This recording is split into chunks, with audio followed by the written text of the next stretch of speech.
अस्सलाम वालेकुम नाज़रीन, हनूर के किचन में वेलकम। आज हम रमज़ान से रिलेटेड स्पेशल रेसिपी लेके आए हैं आपके सामने।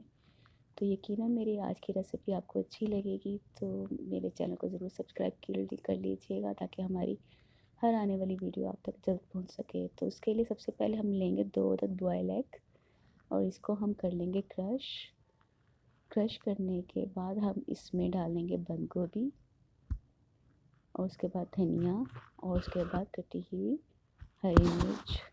ये देखिए 3 से 4 अदद ये अपने जायके के मुताबिक डाल लें। क्रश किया हुआ हमने चॉप किया हुआ प्याज लेंगे एक बड़े साइज़ का और उसके बाद हम लेंगे बॉयल आलू।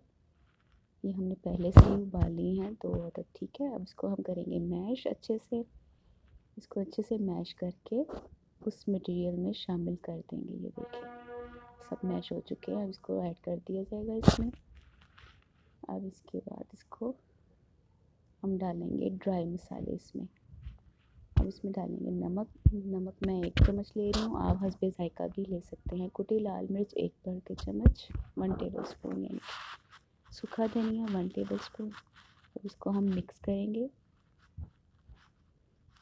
आप सफ़ेद ज़ीरा भी इस्तेमाल कर सकते हैं और इसको अच्छे से मैश कर लेंगे अच्छे से। ये देखें बिल्कुल अच्छे से मिक्स हो चुका है। अब हाथ में हम थोड़ा सा पानी या ऑयल लगाएंगे, मैं तो ऑयल लगाऊंगी और उसके बाद हम बनाएंगे इसको कबाब की शेप में। आप कोई भी राउंड शेप दे सकते हैं, मैं इसको फ़िलहाल ये शेप दूंगी। ये नगेट शेप बहुत अच्छी आपके सामने बनेगी। आप ये देखें ये सारे बनाकर इसको हम तैयार करते हैं और दूसरी तरफ हम लेंगे रस। इसको टॉपिंग करने के लिए आप ब्रेड भी ले सकते हैं, ब्रेड ड्राई करके ओवन में इसको आप ट्राई कर सकते हैं और उसके बाद आप इसको क्रश करके इसका पाउडर बना सकते हैं। हम इस वक्त हम आपके सामने रस करने लगे हैं चॉप। इसको हम चॉपर में डाल के इसको क्रश करेंगे अच्छे से। ये लीजिए जी आपका पाउडर इसमें तैयार है। उसके बाद हम लेंगे दूसरी तरफ 1 कप मैदा। आप बेसन का भी इस्तेमाल कर सकते हैं लेकिन मैदे में ज़्यादा अच्छा जायका आएगा। नमक और कुटी लाल मिर्च। इस पर हम पानी डाल के इसका पेस्ट बनाएंगे। पेस्ट हम इतना बनाएंगे कि इसकी टॉपिंग अच्छी सी हो सके।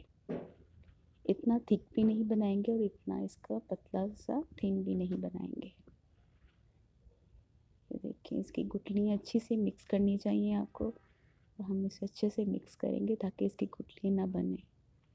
ये देखिए ये शेप होनी चाहिए, बिल्कुल थिक नहीं होना चाहिए और बिल्कुल थिन भी नहीं होना चाहिए।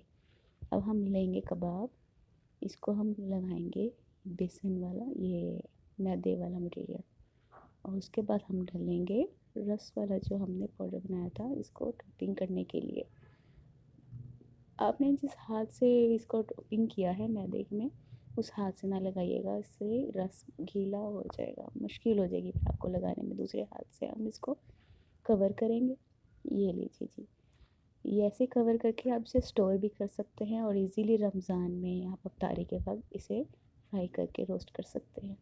तो दूसरी तरफ पैन हमने लिया, पैन में हम इसे 1 बाय 1 इसको डालेंगे। मीडियम साइज़ की इसकी हीट होगी। इसको अच्छे से हम करेंगे गोल्डन ब्राउन। ये लीजिए जी सारे हमने इसमें डाल दिए हैं। अब हल्का हल्का हम नीचे से, तो इसका हल्का सा गोल्डन हो चुका है, इसका गरम ऑयल हम इसके ऊपर भी ऐड करेंगे, ऊपर से भी पकना शुरू हो जाए। ये देखिए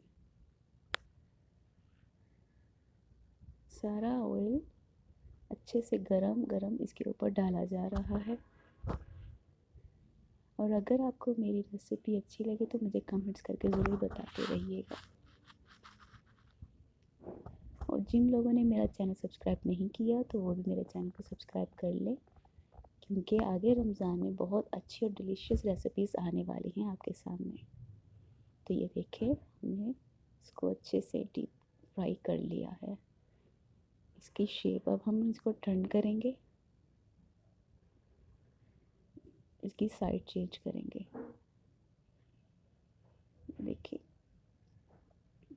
साइड चेंज करके आपको दिखाती हूँ, नीचे से अच्छा सा गोल्डन हो चुका है। ये देखिए बिस्मिल्लाह, ये देखिए कितना खूबसूरत कलर आया, बहुत खूबसूरत, बहुत प्यारा लग रहा है। ये देखिए अब हम इसको तकरीबन इस साइड से भी 3 से 4 मिनट तक गोल्डन ब्राउन होने देंगे। तो ये लीजिए जी, हमने ये दूसरे भी कर लिया और इसको निकाल लिया। इसको हम स्ट्रेनर में रखेंगे ताकि इसका हल्का सा ऑयल भी निकलता रहे, और उसके बाद हम इसको प्लेट में गार्निश के लिए रखेंगे। ये देखिए यकीनन आपको मेरी आज की रेसिपी अच्छी लगी होगी। आप इसको केचप के साथ, चटनी के साथ, रायते के साथ इसे इजीली खाएं। अगर मेरी आज की रेसिपी अच्छी लगी है तो मेरी वीडियो को लाइक कीजिएगा, मेरे चैनल को सब्सक्राइब कीजिएगा। ओके, अल्लाह हाफिज़।